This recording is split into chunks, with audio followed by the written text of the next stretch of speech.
war between the United States and Canada rages on.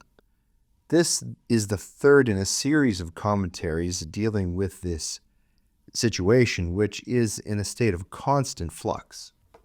It's called Trade Winds of War. Will Trump's tariffs destroy Canada?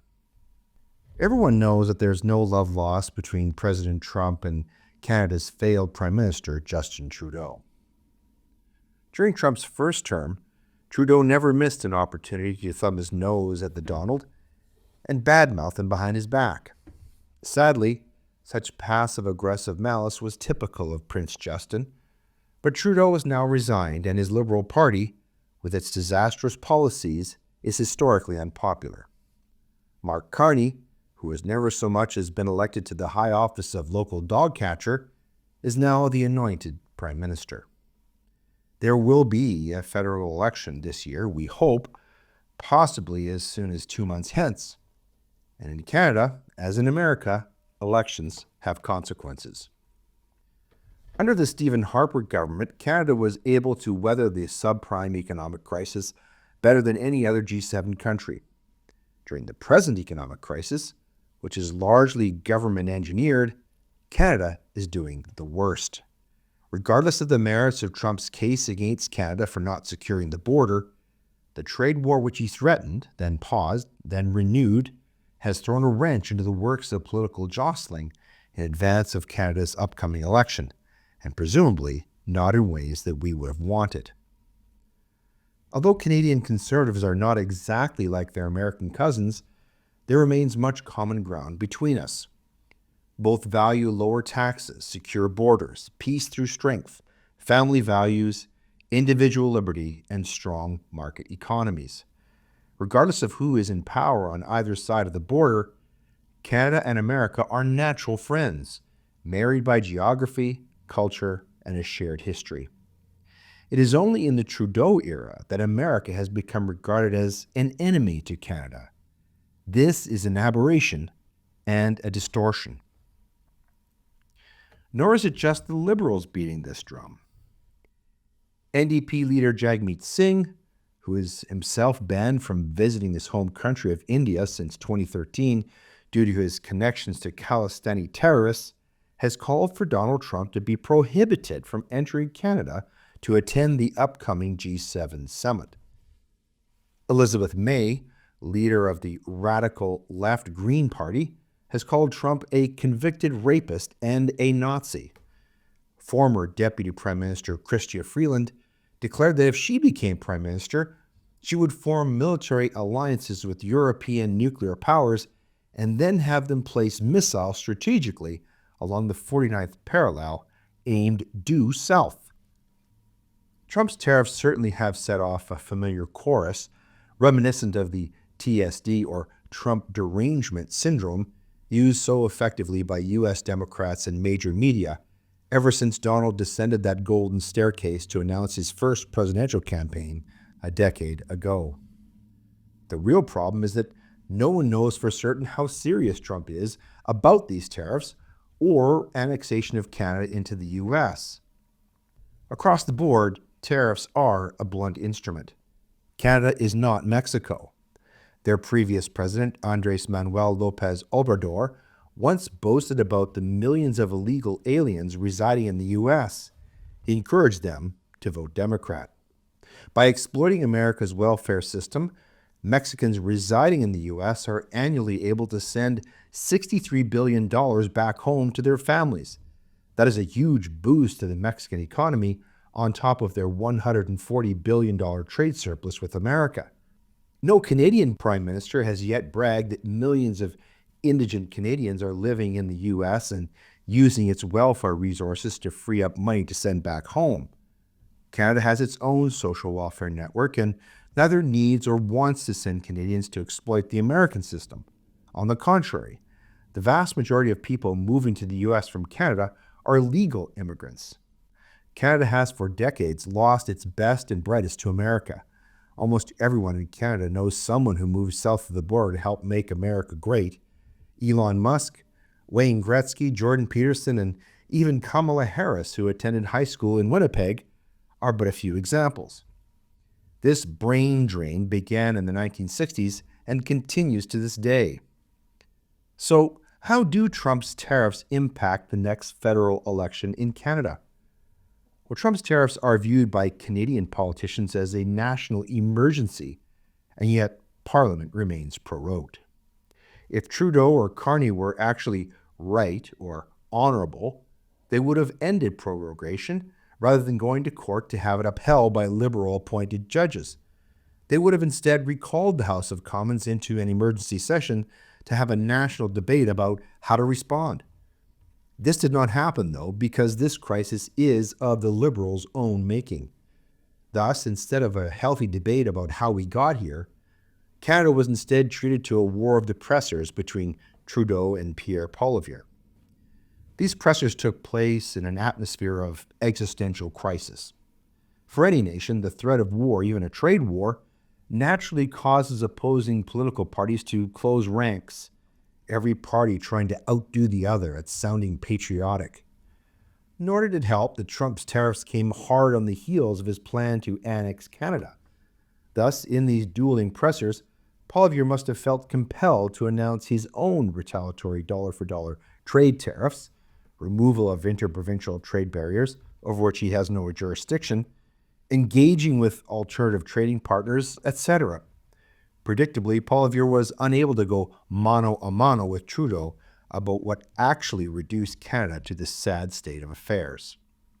The next election is as crucial to Canada as was the recent one in America. It is too early to tell what effect Trump's rhetoric is having upon the political climate in Canada, but it cannot be helping Poilievre's prospects. Just as in the U.S., Canadian mainstream media have long demonized Trump, and his call to make Canada the 51st state has angered many Canadians. As expected, recent polls show the Liberals spiking in popularity. Erosion of the CPC lead is not a good thing. If Canada hopes to restore its dignity as a nation, the CPC needs to not only win, but be able to form a majority government. Anything less would be a Pyrrhic victory. And yet, this crisis seems entirely unnecessary. Trade between Canada and America is on a fairly level playing field. Canada's wages and workplace safety are equivalent to that in the U.S. NAFTA was renegotiated during Trump's first term by a tough American negotiator. If Trump chose to revisit those negotiations, then Canada could not refuse. This is election season in Canada, and by appealing to patriotism, the Liberals hope to get a boost in the polls. In that sense, Liberals are attempting to copy the Democrats in never letting a crisis go to waste. Meanwhile, Trump insists that America is self-sufficient and that he does not need to trade with Canada, forcing Canadian leaders to do likewise. Traditionally, heavy trading between the two countries did not arise out of happenstance, nor is it based upon mere convenience. It has greatly benefited both nations, as does all fair trade, and helped bind us as natural friends.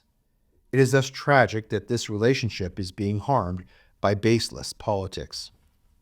So what then, you might ask, is Trump really up to here? And why are Canadian politicians drawing us into a trade war with our closest ally?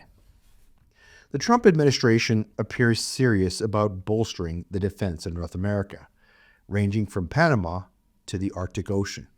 In addition to his repeated comments about annexing Canada, Trump has made clear that he will not allow China to control the strategic Panama Canal or tolerate the communist dictatorship's aggressive economic interference in Mexico as a backdoor to America.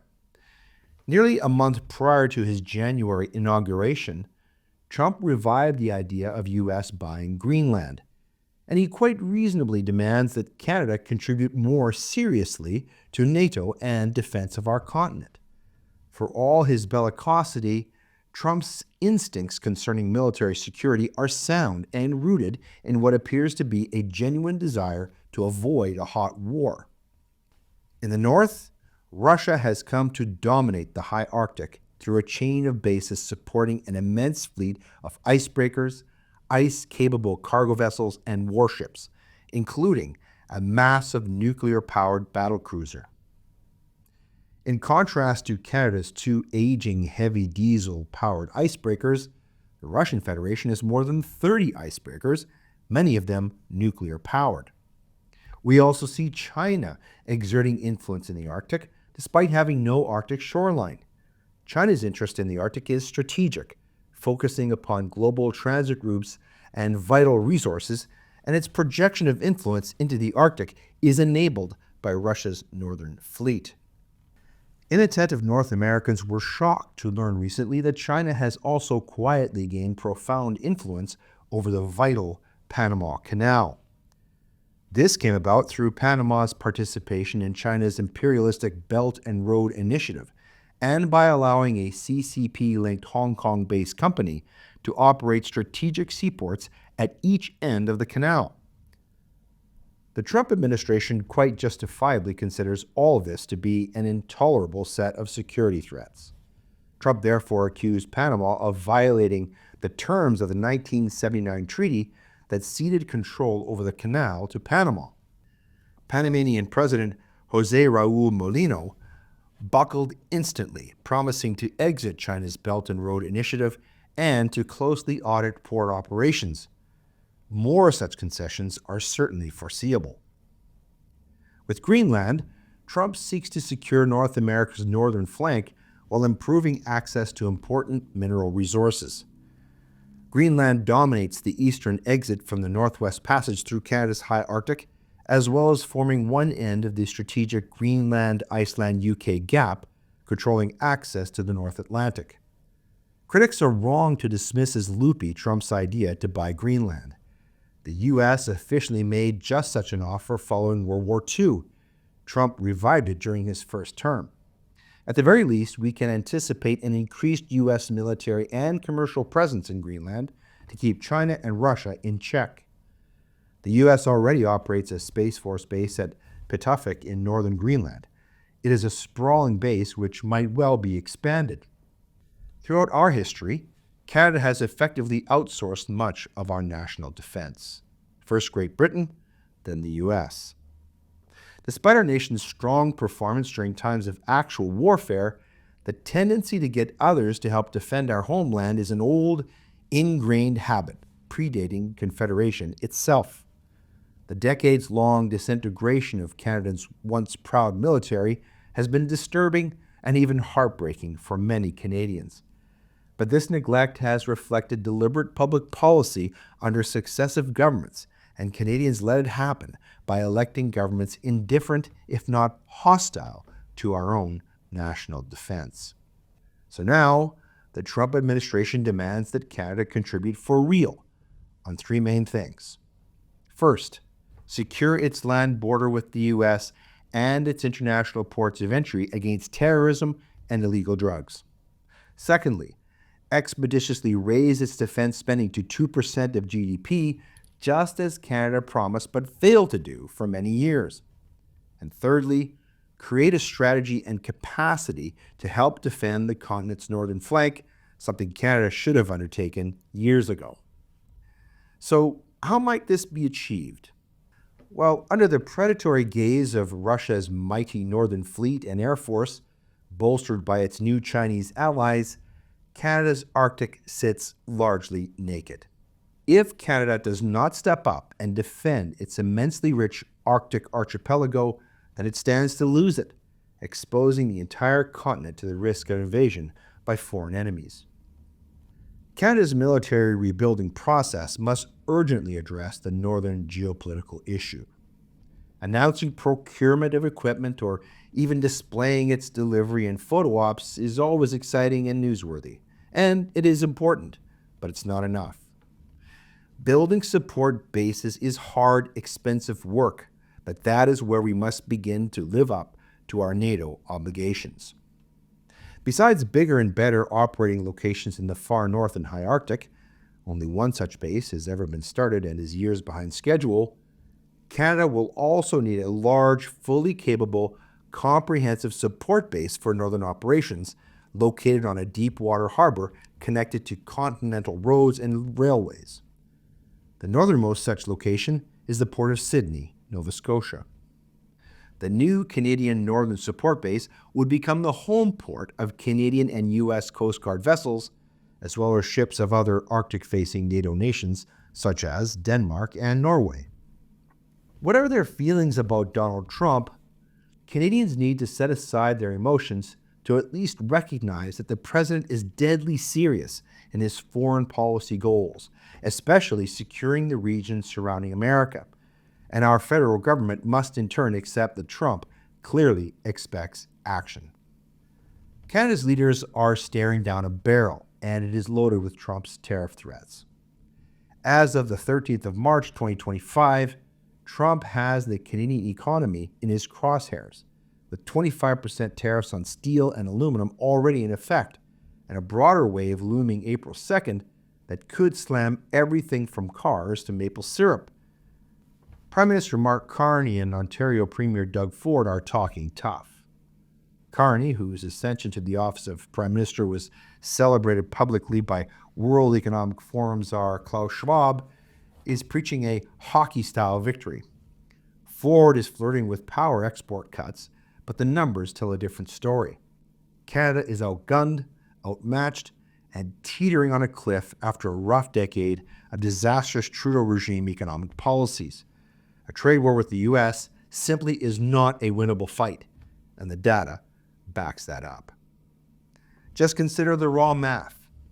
The U.S. absorbs 75% of our exports, $680 billion in goods last year, according to U.S. Commerce Department figures.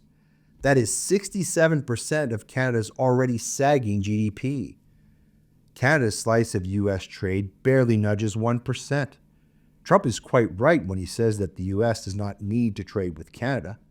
It is a 20-to-1 mismatch, a David versus Goliath tale where a Goliath has a tank and we have no slingshot.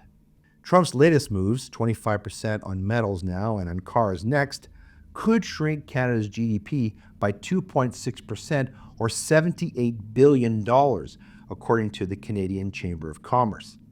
That equates to $1,900 per Canadian annually, a gut punch to a working class already stretched to their very limits. Meanwhile, the U.S. might lose 1.6% of GDP, or $467 billion, roughly $1,300 per American, but that is nothing for an economy that is far less trade reliant at only 24% of their total GDP. Nor is Canada strolling into this brawl fresh. A decade under Justin Trudeau left scars. Wages flatlined since 2016, per Stats Canada. Household debt hit 184% of disposable income, last in the G7 according to the OECD. Home prices in Toronto and Vancouver, where anti-Trump rallies are now planned, devour 70% of median income, and economic growth since 2019 ranks dead last among 50 developed nations per IMF data. 50% of Canadians cannot cover a $200 emergency, and 40% live hand to mouth. A recent Nanos poll found that 70% of us think that Canada is broken, and that 42% are plotting an exit. This is a nation limping, not leaping, into the ring with Trump's America. And Trump's playbook is not new. He has wielded tariffs as a cudgel before. In 2018, he hit Canadian steel with 25% and aluminum with 10%. Trudeau retaliated and both sides felt the sting until a 2019 deal settled the dispute. This time, Trump is citing fentanyl and border security. In fairness, U.S. Customs data shows that Canada's share of fentanyl seizures dropped 97% from December 2024 to January of this year, down to 1/2 ounce. Fentanyl is, admittedly, a serious concern. The synthetic opioid is up to 50 times stronger than heroin and 100 times stronger than morphine. But the real driver here is leverage. Trump has it, and Canada does not. The USMCA shields some trade, 34% of our exports dodge current tariffs, but April's escalation could torch 120,000 automobile factory jobs in Ontario alone, according to industry estimates. The federal government will only compound the economic impact felt by working-class Canadians by also hiking the hated carbon tax by 19% in April. Carney and Ford could play smarter, not tougher. Canada has cards to play: border security tweaks, fentanyl crackdowns, and removal of our own trade barriers like the 270% dairy tariff that so irks Trump. We could hand in political wins that cost us little and help Canadians: cheaper milk, less red tape, while avoiding the existential crisis. Instead, Canadian politicians across the country, even Smith in Alberta and Moe in Saskatchewan, are posturing. Carney's "we will win" bravado ignores the math. Ford's brief electricity tariff on Michigan was an ill-conceived stunt he had to scrap after one call from Howard Lutnick. This is cheap theater, not strategy, and it is burning valuable time when there is not a moment to be lost for Canada.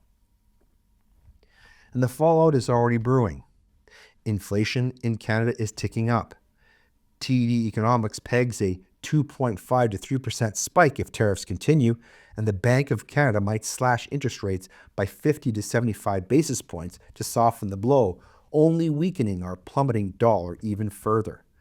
Auto plants, steel mills, small businesses, and even farmers are bracing for a squeeze. An election is coming in Canada, and voters might punish this gamble, but Poilievre and the CPC keep fumbling their pitch.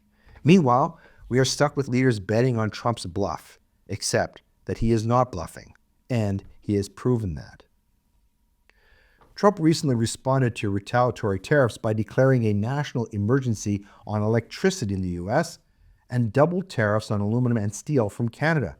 He threatened to permanently shut down the Canadian auto sector. As the president ramps up his trade war, he said the only thing to make his tariffs stop is for Canada to become the 51st state. The U.S. stock market dropped over 500 points as nervous investors worry about a potential recession. Trump declared on Truth Social that, quote, based on Ontario, Canada, placing a 25% tariff on electricity coming into the United States, I have instructed my Secretary of Commerce to add an additional 25% tariff to 50% on all steel and aluminum coming into the United States from Canada, one of the highest tariffing nations anywhere in the world. I will shortly be declaring a national emergency on electricity within the threatened area, end quote. Trump's fury continued in a second post to his Truth Social account, where he warned that Canada will pay a historically big financial price for its electricity tariff. Many states in the Northeast buy supplemental energy from Ontario. He raged, quote, why would our country allow another country to supply us with electricity, even for a small area? Who made these decisions and why? And can you imagine Canada stooping so low as to use electricity that so affects the life of innocent people as a bargaining chip and threat? They will pay a financial price for this so big that it will be read about in history books for many years to come. If other egregious long-time tariffs are not likewise dropped by Canada, I will substantially increase on April 2nd the tariffs on cars coming into the U.S., which will essentially permanently shut down the automobile manufacturing business in Canada, end quote. He closed with another offer to drop all tariffs if Canada agrees to be the 51st state. Quote, the only thing that makes sense is for Canada to become our cherished 51st state. This would make all tariffs and everything else totally disappear, end quote. There are yet more targets on Canadians. Those who are in the U.S. for 30 days or longer will soon need to register their information with the U.S. government, ABC News has reported. They will also have to be fingerprinted starting 11th of April, according to a new government regulation posted on the 12th of March, 2025. Trump's ramping up of the trade war with Canada comes in response to Ottawa's retaliatory tariffs imposed last week. He has argued that these tariffs are a transitional measure, but told Fox News that he does not rule out a potential recession. Quote, I hate to predict things like that. There is a period of transition because what we're doing is very big. We're bringing wealth back to America. That's a big thing. And there are always periods of, it takes a little time. It takes a little time. But I think it should be great for us. I think it should be great. end quote. Continuing his combative rhetoric towards Canada since retaking office, Trump recently accused outgoing Prime Minister Justin Trudeau of using the drama surrounding the tariff war to try and stay in power. Trudeau announced his resignation in January, but in an explosive recent call with Trump, the president claimed that he tore into Trudeau. Quote, Justin Trudeau of Canada called me to ask what could be done about tariffs. I told him that many people have died from fentanyl that came through the borders of Canada and Mexico, and nothing has convinced me that it has stopped. He said that it's gotten better, but I said, that's not good enough, end quote. In his victory speech upon being selected to replace Justin Trudeau as leader of the Liberal Party of Canada, Mark Carney vowed to take on Trump. Quote, America is not Canada, and Canada never, ever will be part of America in any way, shape, or form. We didn't ask for this fight, but Canadians are always ready when someone else drops the gloves, end quote. But this is not a trade war Canada can win. It is an existential test that we may not survive. The data is clear. Economic fragility, lopsided trade, and a foe who thrives upon chaos. Carney and Ford need to ditch the swagger, cut a deal, and save what is left. Pride is a luxury that Canadians can ill afford right now.